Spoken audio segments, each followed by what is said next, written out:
In this guide, I'm going to show you how to transfer money from CashApp to PayPal. This is Miguel from Just Boz, and before we get into this guide, make sure to like the video and subscribe to the channel with all notifications on for more content like this. It really does help out the channel and we'd greatly appreciate it. If you have any questions, just ask them down in the comment section below. I'm going to be doing my best to reply to every single comment down there. CashApp doesn't support direct PayPal transfers, so you'll need to use a linked bank account.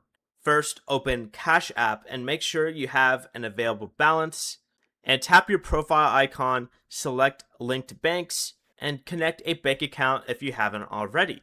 Return back to the home tab in the bottom left here and tap withdraw. You'll then get the option to choose the amount and transfer it to your bank. And once the deposit arrives, open PayPal. Tap your balance and select add money. Enter the same amount and choose the bank account that received the CashApp transfer.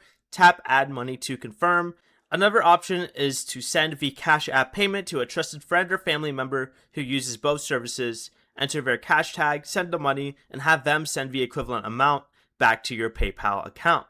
Only use this second method with someone you completely trust. Before you leave, remember to like the video and subscribe to the channel with all notifications on for more content like this. It really does help out the channel and we'd greatly appreciate it. And if you did have any questions, just ask them down in the comment section below. I'm going to be doing my best to reply to every single comment down there. Peace.